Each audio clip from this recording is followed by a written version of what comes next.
Hello everyone, it's Dr. Wolfe here, and in this video I am going to be introducing Punnett Squares.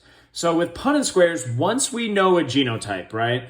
Let's say we know someone is heterozygous and maybe the other person's also heterozygous, or maybe they are homozygous recessive, right? What are the chances that they have a kid that has blue eyes or brown eyes, right?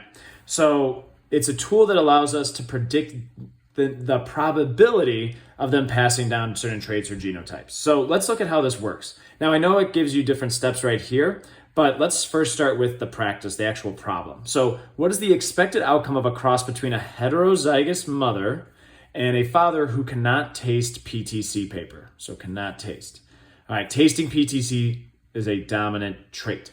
All right, so first thing you want to do is make a key. What is the dominant allele? What is the recessive allele? Right here, tasting PTC is a dominant trait. So I'm going to write down tasting PTC. All right. And it looks, if the dominant allele is tasting PTC, then the recessive allele would be a non-taster or not being able to taste, right? Okay. So now that we have a key, now we could go here. First thing we want to do is to determine the parent's genotypes from the question. All right. It tells us, one thing you might be wondering, Mr. Wolfe, why did you draw a large A, an uppercase A, and a lowercase a? All right. How'd you know to do that? You could choose any letter you want, right? Maybe because there's P, to start with PTC paper, you do a big P, little p, or maybe we're talking about tasting, so it's big T, little t. All right. It doesn't matter. I always like to go with A's. Here's why. The big A and the little a, you'll never confuse them. A big P and little p, sometimes you might confuse what the uppercase and lowercase is. It's definitely easier with T's. They're different. But I like to go with A's. You could choose any letter you want. All right. So determine the parent's genotypes. It tells us that the mother is heterozygous. Remember, heterozygous means that she has a dominant and a recessive allele. So she is big A, little a. Let's say this is the mom right here. All right. Now, the dad cannot taste PTC paper. And PTC and the non-taster allele is recessive. So we know definitely has one, right? But in order to have the recessive, to show that recessive trait, you have to have both recessive alleles, right? If the dad had a dominant allele, then he would be able to taste. So we know the dad has to be homozygous recessive. So this is the dad. Now, in terms of what allele gets passed on, only one gets passed on, right? One from mom, one from dad. Right, but in terms of which one, it's a flip of a coin, a 50% chance. So there's a 50% chance that the mom passes down just this dominant allele or this recessive allele. Now, the dad has both recessive alleles, but still a 50% chance on whether the dad passes down the one to the left or the one to the right here. All right, so how do we figure out what the kid is actually going to be, or the probability of what the child is going to be? Here's our Punnett square. We've determined our parents' genotypes. We're going to enter those genotypes on the outside of this grid. All right. So we can make this the dad, we can make this the mom, it doesn't matter. I'm gonna make this the dad, so little a, all right, and then in another one, little a, right? This represents both the different alleles that could potentially be passed down. The mom has a dominant allele and then a recessive allele, right? Could pass down either one, we don't know which one yet.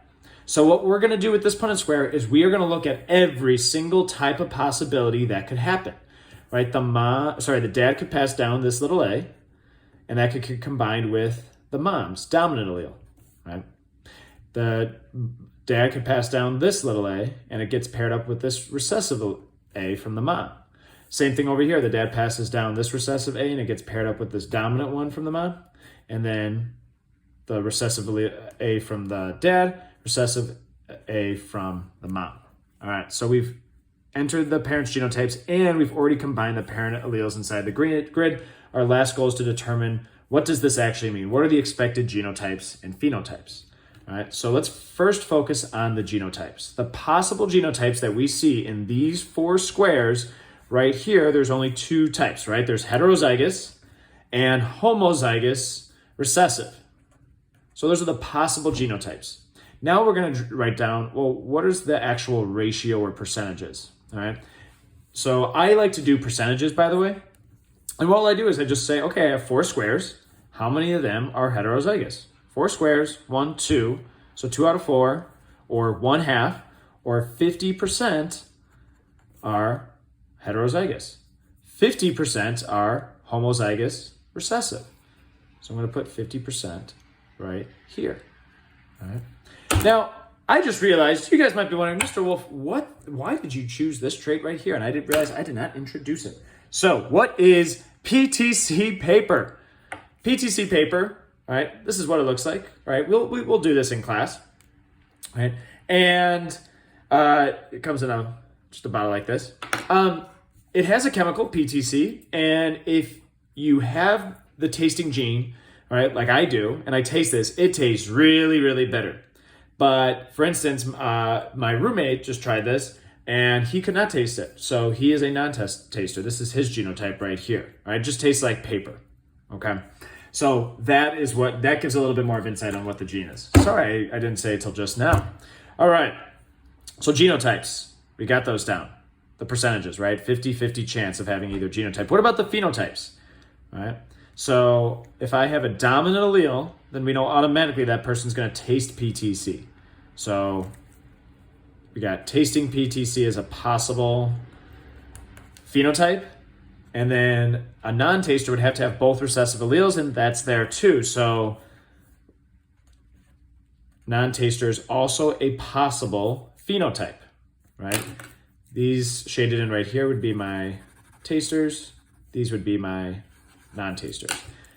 And again, we just do our percentages. So out of the 4 boxes, 50% right here would be tasting PTC, and the other 50%, 1/2, 2 out of 4, would not be tasting PTC. So with these parents, with their genotypes, there's a 50% chance that their child would have the gene and actually be able to taste PTC paper.